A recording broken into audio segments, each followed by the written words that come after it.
Coming up next on The Voice of Alabama Politics, targeting Islam, also stifling free speech. And where did the American dream go?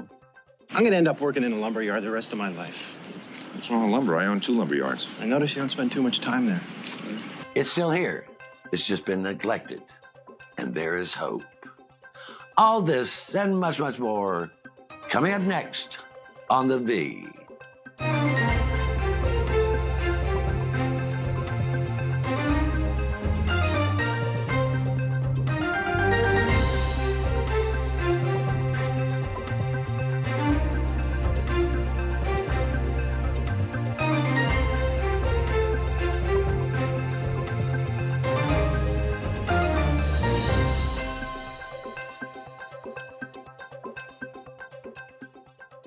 Welcome to The Voice of Alabama Politics, where we tackle the tough issues so you have the hard facts.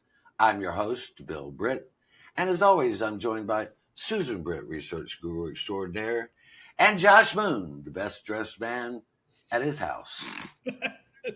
That's probably true, yes. So I'm the only man at the house, yeah. The star columnist and investigative reporter at APR. That's a nice sweater, Josh. That's what made me think of that, yeah. Thank you. I appreciate it. Yeah, it looks Who good. authorized all this cold weather? Ugh. I don't know. I'm ready for it. I'm ready for spring. Misery. It is that. Hey,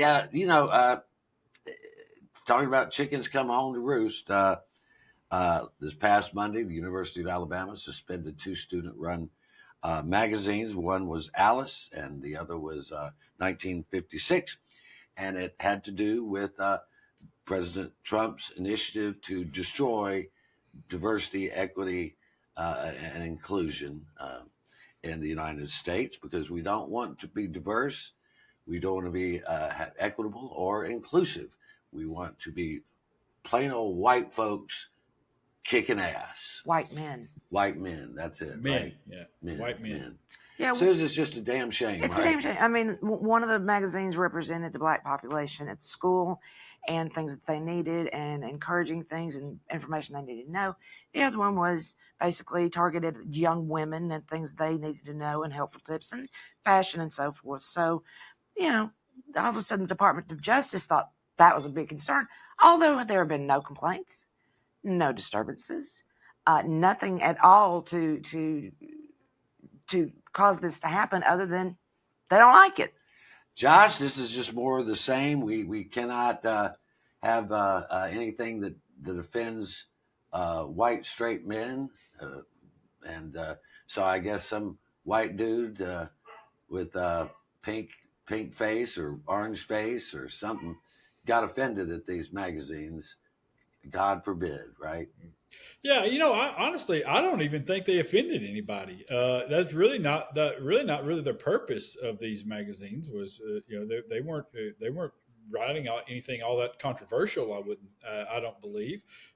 Most of the things that they wrote about was simply information that was important to the black student population or the female student population on the campus. Issues that were focused around those groups, and I think they've served a very valuable purpose for a number of years and continue to serve a very valuable purpose. And I think the argument from the right is that these things are outdated and they're no longer necessary.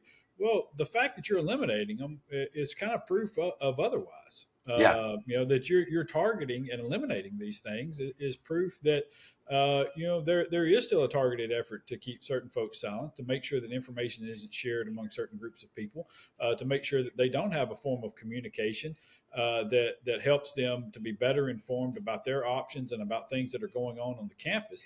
And I think it's disgraceful what the University of Alabama has allowed to happen here. There are ways that they could have done this around these sorts of things. And what it tells me is that I don't think that they wanted to do this. I think that they were looking for an answer, or they were looking for a reason to shut these things down, and they've fallen back on. It reminds me a lot of, if you recall back when companies started using Obamacare as an excuse to up what the employees were paying for health insurance, for the contributions for health insurance, and whether it was true or not, they continued to do it, and people would blame Obamacare for the increase in their healthcare costs. Well, it's kind of the same way here. I think they wanted to eliminate these magazines, and they've used the cover of DEI and this letter from Pam Bondi to do so. Well, my understanding of the letter itself did not recommend closure, but simply guidance. And what the university's reaction was, well, we want to comply with everything, so we're just going to shut it down. Well, I think no one wants to run afoul of the Trump administration because they are punitive. They especially targeted universities and are punitive towards universities. And I think you have people like Katie Britt that's going to try to protect the University of Alabama. But you cannot protect anyone from a madman. That's just not possible. Mm-hmm. And this administration is determined to control universities because they think that, the elites have always controlled, liberal elites have controlled the universities. So what do you want? You want conservative elites now controlling all the universities? That is a big failure down in Florida. But anyway, our erstwhile senator, who is planning to be governor of Alabama, went on Brett Bart News and talked about how he wanted to eliminate the filibuster in the Senate, even though he's been for the filibuster in the past. He also said it would pave the way for President Trump's agenda, and it would limit what the courts could do and Congress could do to keep his agenda from moving forward, Josh, because that's exactly what we need in this country is fewer checks and balances on the Trump administration. Yeah, listen, I hope that they eliminate the filibuster in about, 12 months.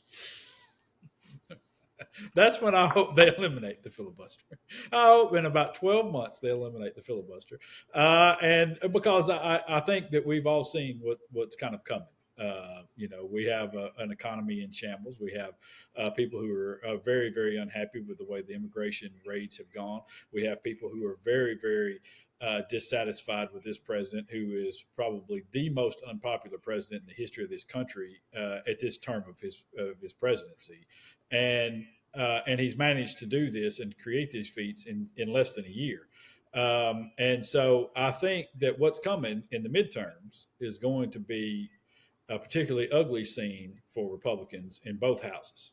And if there's no check and there's no filibuster and things can go through with a simple majority, there may be some things that go through. Once again, it's Republicans trying to bend rules to stay in control. Well, and then, look, there's been Democrats have suspended filibuster for certain things. Republicans have.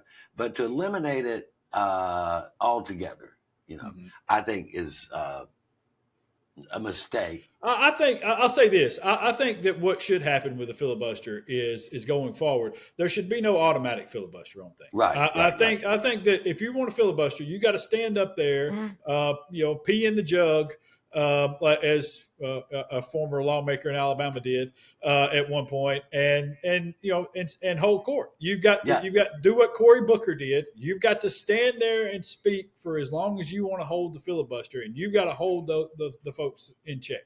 They do it in Montgomery. I got no problem with that.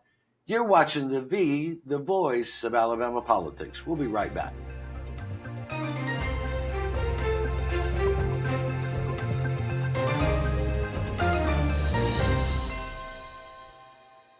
Your home is your most valuable asset. But what if someone tried to steal it from you? Property fraud is one of the fastest growing areas of fraud in the country today. As a district attorney, I've seen firsthand the devastating effects of property fraud. That's why I'm proud to support the Montgomery County Probate Court's REACT program. REACT is designed to protect your property and to give you peace of mind. By signing up, you'll receive an email notification if a document is filed against your property. This program is a game changer. It has the potential to prevent fraud and protect countless homeowners throughout Montgomery County. So don't wait. Sign up for REACT today and protect your home. Protect your home with REACT. Sign up today. Alabama has a hands-free driving law, and that means you can't hold your mobile phone while making a call. Oh, and no writing messages, recording, or watching videos either. Plus, you can only use a single button or swipe of a finger to answer a call. So what's a driver to do?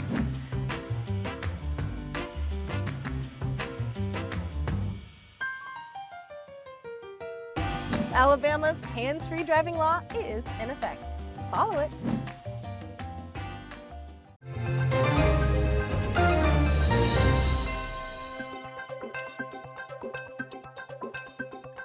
Welcome back to the voice of Alabama politics.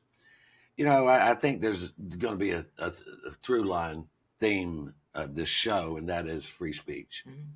The Fairhope Library has been fighting the Alabama Library Services Board over what kind of books they can have in their library, because they basically the state, the Alabama Public Library Services, has tried to eliminate any books that have to do with LGBTQ individuals, especially transgender individuals.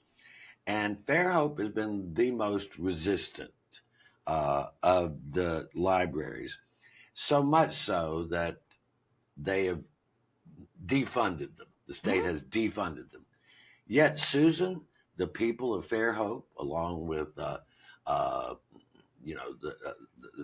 couple of groups, have raised more money than the state would have given the library, so they don't need the state's money.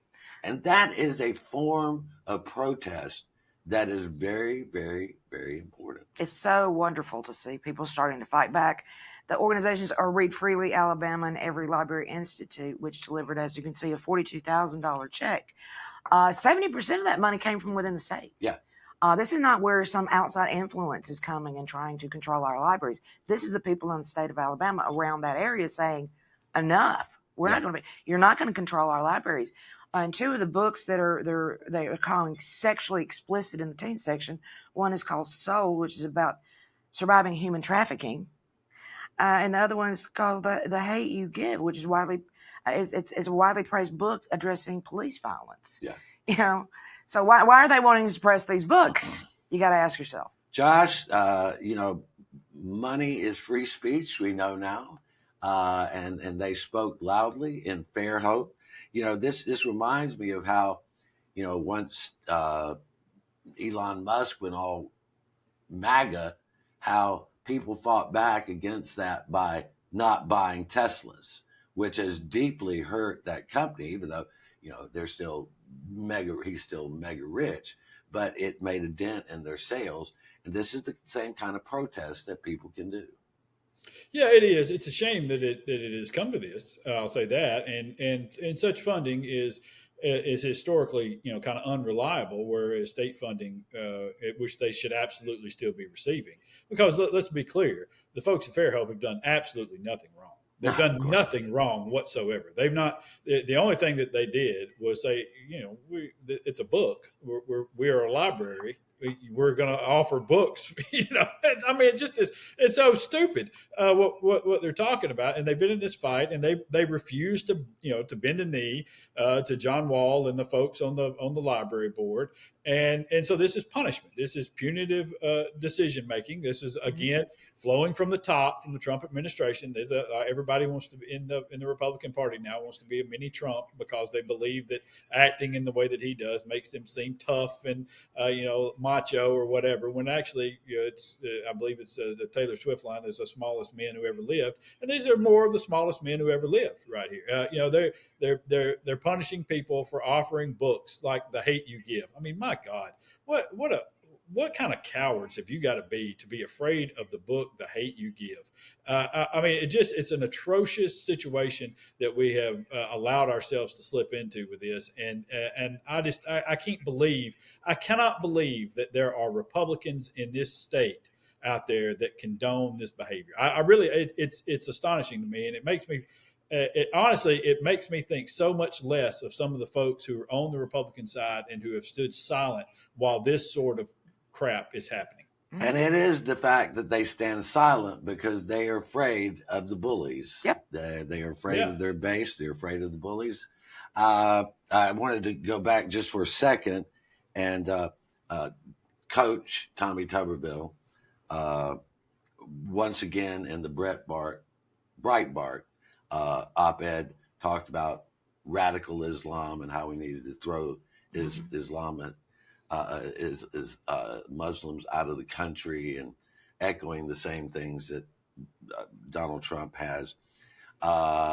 This past week, the Hoover Planning and Zoning Commission voted to not allow the Islamic Academy to rent a vacant space in a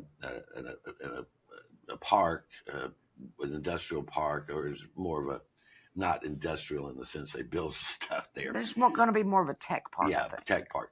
But the building is empty, and they had the meeting where the council voted, and it was specifically anti-Islam.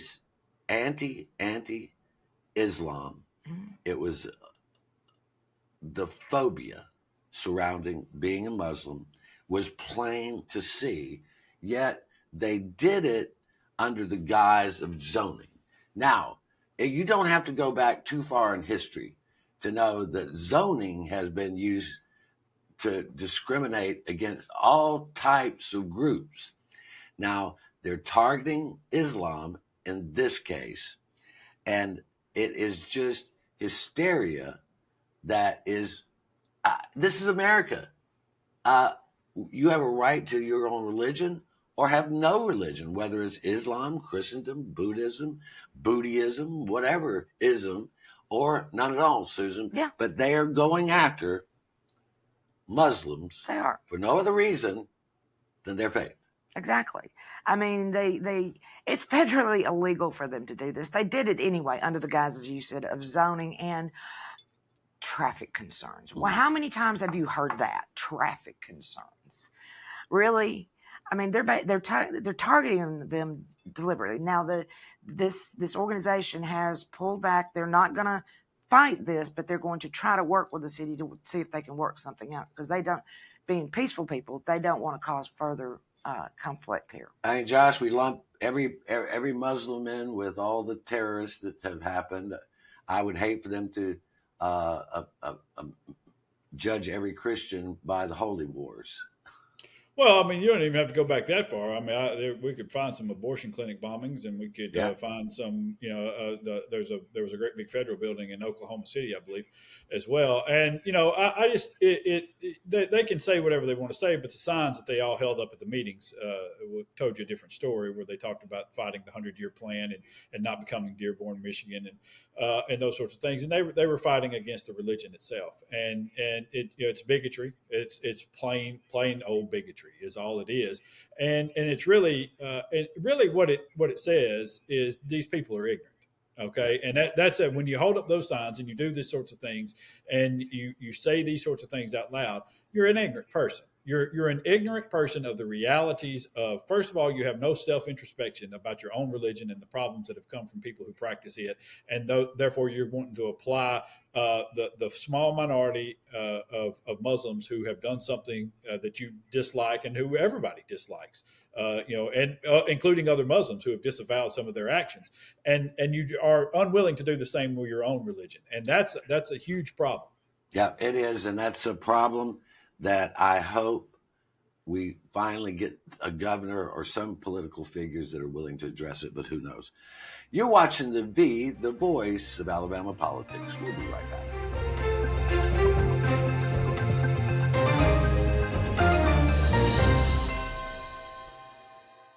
Alabama has a hands-free driving law, and that means you can't hold your mobile phone while making a call. Oh, and no writing messages, recording, or watching videos either. Plus, you can only use a single button or swipe of a finger to answer a call. So what's a driver to do?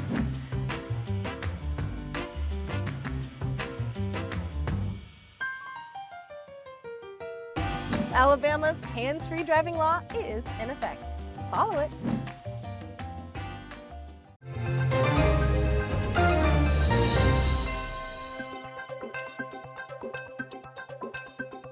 Welcome back to the voice of Alabama politics.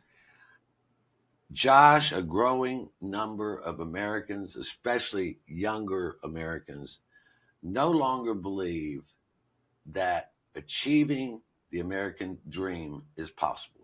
This is shown in survey and survey after survey. I wrote about this past week. My takeaway on this, and you're very knowledgeable of these areas, is that the idea of the American dream, that you get a fair start, that institutions support you as you try to make your way and make your ambitions and goals and hopes come true, that is what has changed. The idea that you can achieve the American dream one time had the support of our political class. It no longer has the support, especially in these times where an individual can get ahead with the help of institutions that these folks are trying to destroy. Yeah. Well, the American dream has essentially been kidnapped by the elites of the country. And they have done everything within their power to make it an exclusive club. That whether or not it's kicking Hispanic folks out of the country, marginalizing Black folks, marginalizing women. They have done everything within their power to make the institutions that used to service all people and that we used to take great pride. If you recall, there are videos of President Reagan, President George H.W. Bush, President George W. Bush, Bill Clinton, others way back talking about the pride that Americans used to take in that other people would come to this country from wherever other countries they immigrated here from, and that they could achieve the American dream and that they could become Americans. I mean, Ronald Reagan had a great speech about how you can come here and be an American. You can't go anywhere else and be of that country, but you can come here and be an American through hard work and trial and achieve the American dream. And that's something they have now kidnapped. They've kidnapped that opportunity and believe that they have a right to it, and these other folks do not. Right. And that, to me, is what has caused so many problems, along with the fact that we've set up a system that is inherently unfair to anybody who doesn't start out with an advantage in life. All right. That's and right. it is That's inherently right. unfair. And that's what so many people are afraid of. And I keep preaching this to the Democrats, that if you could harness that, if you could get in with those people and tell them and show them that we're on your side, that we're going to give you a pathway to achieving that, and stop worrying about the transgender athletes and all the other stuff that you keep getting sucked into. It's a pathway to victory, because that 90% of this country has been locked out of that dream now. And it's a pathway that has got to be reopened to people. I mean, Susan, the very idea that somebody could be upwardly mobile, that they could change their status in life by working hard, playing by the rules, and that they would get ahead and have a better life. This is a concept that was that's totally American. It did not come from Europe or monarchs or anybody else. This is an idea that's truly an American original, is that you can be whoever you want to be. And this is what we're losing a whole generation of people who believe that. Well, there used to be a time now, a lot of MAGA folks want to go back to make America great again. And what they're talking about is essentially go back to the 50s, when everything that you saw on TV was happy, friendly, blah, blah, blah. It was mainly white America. But you also, in that era, had the GI Bill that would allow veterans to go get an education and get a step up. You had unions that allowed workers to work, have a voice in what they were paid and how they were treated. That over time has now gone away. That governmental help for step up, that help for education or a fair wage is now gone. Yeah. I mean, with the cost of education now, no unions to protect the workers, it's much more difficult. And never mind inflation for anybody, especially young people, to get a leg in the game, much less one up. Yeah, an idea is not that there should be an equality of opportunity. We're not talking about equality of outcome. That's based on your own personal ambition. But Josh, she hit on a really important 2 points there. Wages, real wages, compared to productivity, is in the toilet. It doesn't. They don't even compare. And then the education is so expensive, and Republican states are trying to ram through all these Choose Acts that harm public education. There are two big sticking points on the ladder of success. Yeah, it's first of all, the minimum wage is $7.25. I mean, stop it. Okay, so you can't buy a hamburger hardly for that. I mean, come on. So we don't even have to start with wages. I mean, the wage gap is 3,000% between the executives, and it's grown 3,000% between what it was in the 50s when they talk about these glorious years and what it is today. And then when we get into the education system, I would like the Choose Act. Okay, the Choose Act is built on a premise that there are failing schools in this state. All right. And these people that are calling them failing are the people who are in charge of running the schools. All right. What kind of sense does this make that we're now saying we're going to give you money to leave the thing that we're operating so poorly that we want you to leave it? I mean, this is the dumbest thing you've ever heard in your life. I mean, honest to God, you've got a whole section. And not only that, we're going to, by the way, we're also going to leave the poorest kids who can't afford to get out of those schools. We're going to leave them in the schools that we're calling failing. And then we're going to wonder why they're failing. And we're going to wonder why the teachers don't want to teach there. And it defies all logic. And then when you start out with that, then you're going to build a base where then you go to college, and colleges now where you can't afford it, because once you get out of college, you're on a degree path that has cost you $200,000 there, and you can't do anything with it. And it's just a whole cycle of things that people have been told, hey, do this and you'll have success. Do this and you'll have success. Do this and you'll have success. And right now, all of those people are struggling to keep their head above water. They're one dead car battery from being broke and missing rent payments. All right. Yep. And this is the life that they're leading, and they're mad as hell. And so right now they're looking for help from somebody. And this has never been about riches. It's always been about the ability to lift yourself up and to move forward in America. And that's why millions and millions and millions have come here over the years.